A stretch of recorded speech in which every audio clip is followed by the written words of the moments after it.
The end-of-period bell shrieks, a sound that promises freedom for most, but for Maya, it's just a starting gun. In the chaotic symphony of the hallway, lockers aren't just closing, they're slamming like gunfire, each one a punctuation mark on her anxiety. A ninth grader, barely 5 feet tall, she clutches her textbooks to her chest. They aren't just books, they are a shield, the last flimsy lifeboat on a sinking ship. And the iceberg is right ahead.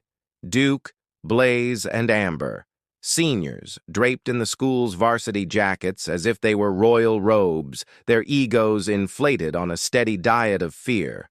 They form a human cage around her, pinning her against the cold glass of the trophy case, the gilded victories of others mocking her current defeat. Duke, the self-appointed king, leans in. His breath smells like stale coffee, and his voice is a weapon, coated in a sickly sweet honey to hide the poison underneath. "Look what we have here," he croons. "Little Maya, forgot something for us? I believe we had a deal about lunch money. So, what's the penalty for repeat offenders?" "Oh, that's right. You get the honor of carrying all our bags for the entire week." Blaze, Duke's shadow, reaches out and flicks her ear with a sharp, stinging motion. It's a casual act of cruelty, meant to demean. Amber, meanwhile, has her phone out, the red recording light a malevolent eye. Her grin is wide, a predatory zoom capturing Maya's trembling lip for social media sport. Around them, the hallway is a sea of ghosts. Students with headphones clamped on, their eyes locked on their shoes, on the ceiling, anywhere but here. They've perfected the art of not seeing. But then, a single pair of shoes enters the frame and stops. They are polished black loafers, immaculate against the scuffed linoleum. They belong to a man in a tan blazer, with shoulders so broad the seams of the jacket look like they're holding on for dear life. It's Mr. Seagal, the new substitute teacher on his very first day. He doesn't move. He doesn't speak. He just watches, his presence as still and deep as a mountain pond. The usual hallway noise seems to fade, the air growing thick and heavy as if the entire school is holding its breath, waiting. Dozens of students saw the intimidation and chose to be invisible. One man saw it and chose to be present. The problem for the bullies is, he's the last person on earth you want paying attention to you. The bully problem. By the time second period is over, Maya's day has devolved from bad to worse. She tries a different route to class, but they're waiting. In the empty stairwell, they corner her again. This time, there's no audience to ignore them. Duke snatches her homework. "Let's see what brilliance looks like," he says, before ripping the pages into confetti that rains down on her head. The video is already being edited on Amber's phone. Duke is already thinking of a caption. "Crybaby challenge, drop by lunch to see more." The teachers are ghosts in their own hallways, locked in meetings about student engagement. The designated hall monitor is enjoying a prolonged donut break, blissfully unaware. Maya's whisper is barely audible, a tiny prayer in the face of their laughter. "Please, just stop." It only makes them laugh harder. Meanwhile, Mr. Seagal is in the main office signing his paperwork. His signature is a series of slow, deliberate loops, as if time is a concept that applies to other people. The school secretary, a woman who has seen it all, offers a weary warning. "Just so you know, Mr. Seagal, some of our students can be a little spirited." He slowly looks up from the form, raises a single knowing eyebrow, and gives a slight nod. The message is clear, noted. He pushes the papers back across the desk and glides out of the office, moving with an unnerving silence toward the escalating noise down the hall. The substitute. The lesson plan taped to the desk calls for American literature, with a focus on the transcendentalists. Mr. Seagal ignores it. He turns to the whiteboard and in stark block letters scrawls 3 words: nature, self-reliance, consequences. The chalk snaps under the pressure of the final word. Without looking, he flicks the broken stub, and it arcs perfectly into the trash can in the corner. A few students notice, their chatter momentarily silenced. They file in, a mess of backpacks and noise. As Duke passes Maya's desk, he shoulder checks it hard. Her books and pens skitter across the floor. Seagal's eyes, which had been scanning the room, narrow to the width of a credit card. He says nothing. "Walden," he begins, his voice low and sandy, like gravel settling at the bottom of a river. "Emerson wrote, 'What I must do is all that concerns me, not what the people think. Words have power, but so does silence. Today, we'll explore both. You will pick one.'" Duke lets out a dismissive snort. "Whatever, sub." A few of his cronies share a nervous giggle. Mr. Seagal slowly closes the book he was holding. The soft clap of the cover echoes in the room. In an instant, every student, including Duke, shuts up. The silence is sudden, total, and absolute, as if someone had finally hit the mute button on the entire class. Escalation. The cafeteria buzzes with the typical lunchtime chaos, smelling of freezer-burned pizza and adolescent panic. Maya moves through the line, her hands trembling as she balances her tray. She keeps one thumb on her phone, ready to call for help she knows won't come. As she passes Duke's table, he casually sticks out a foot. It happens in slow motion. The trip, the loss of balance, the tray tipping over. A tsunami of spaghetti and marinara sauce covers her and the floor.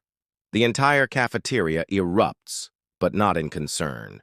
Instead, a constellation of phones rises like periscopes, all recording her humiliation. In the corner, Mr. Seagal has been sitting with a cup of black tea. He takes one final, deliberate sip, then sets the ceramic cup down on its saucer with the gentle precision of someone disarming a bomb. He stands. As he begins to walk, the sea of students parts for him, a silent, instinctual retreat. He moves like a predator with better hair than Moses. He reaches Maya, lifting her to her feet with one hand as if she weighs nothing. He doesn't look at her. His gaze is fixed on Duke, who is still smirking. "Apologize," Seagal says. The word is not a request. Duke's smirk widens into a sneer. "Or what, Grandpa? You gonna teach me a lesson?" Mr. Seagal tilts his head, a gesture that looks almost like boredom. "A physics lesson," he says calmly. "Free of charge." The payoff. Duke throws the first punch. A wild, telegraphed haymaker, big and clumsy enough to swat a barn. Seagal doesn't step back. He shifts his weight almost imperceptibly. He catches Duke's wrist, not stopping the punch but guiding it, redirecting its clumsy momentum. Duke's own forward motion carries him face first into the spaghetti he just spilled.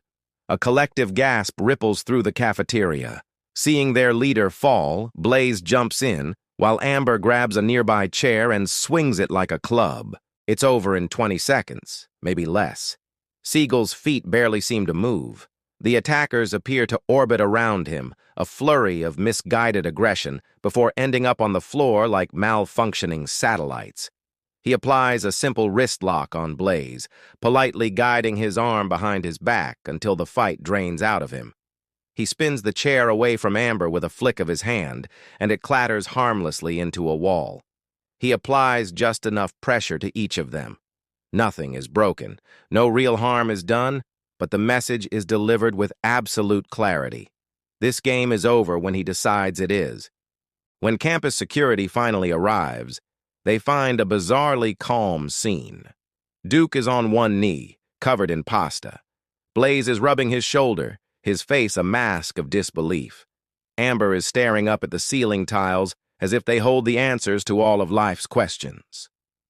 Untouched, Maya stands next to Mr. Seagal. In the sudden quiet, the low hum of the soda machine is the loudest sound in the room. Aftermath. In the principal's office, the air is thick with tension. The vice principal, flustered, is trying to get statements from everyone. Seagal says nothing. He simply slides a single creased sheet of paper across the polished desk. It's his teaching certificate. Stapled to it is a decade-old commendation for excellence in defensive tactics instruction from the LAPD. The vice principal swallows, his questions suddenly seeming irrelevant. The sentence is delivered: a 3-day suspension for Duke, Blaze, and Amber, and a new mandatory anti-bullying workshop to be held after school. Run by, you guessed it, Mr. Seagal. The next day in the workshop, the trio sits in the front row, sullen and resentful. Seagal doesn't lecture. He doesn't preach. He places a single sheet of paper on each of their desks. On it is a simple diagram for an Aikido breathing exercise and a single quote from Emerson about quiet determination.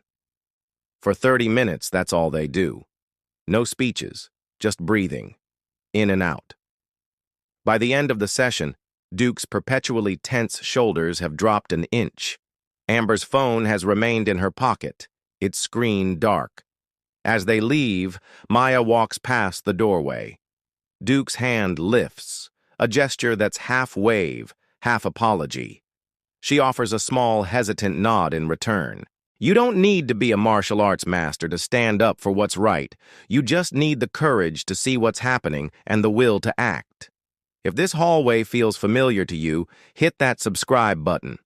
We share new stories every Thursday about ordinary people who choose to do the right thing when it matters most. Epilogue. Friday's lesson is Emerson again. Seagal stands before the class, the atmosphere now one of calm focus. He reads from the book. There is a time in every man's education when he arrives at the conviction that envy is ignorance, that imitation is suicide, that he must take himself for better, for worse, as his portion. He closes the book and looks directly at Duke. So, choose again. Duke gives a tiny nod, a seismic shift in a 16-year-old's universe. Across the room, for the first time all week, Maya smiles, a real smile. The final bell rings, and the students flood out into the hallway, their chatter lighter than it's been in days. Mr. Seagal remains behind, methodically erasing the whiteboard. The last word he wrote lingers for a moment before it, too, is wiped away. Consequences. Final CTA. Ever wonder what one calm, determined adult can do against a pack of bullies? Show this video to someone you know who feels like they're drowning in their own hallway. And if you're the kid clutching your books like their armor, hang in there. You never know when the substitute teacher might have a very particular set of skills.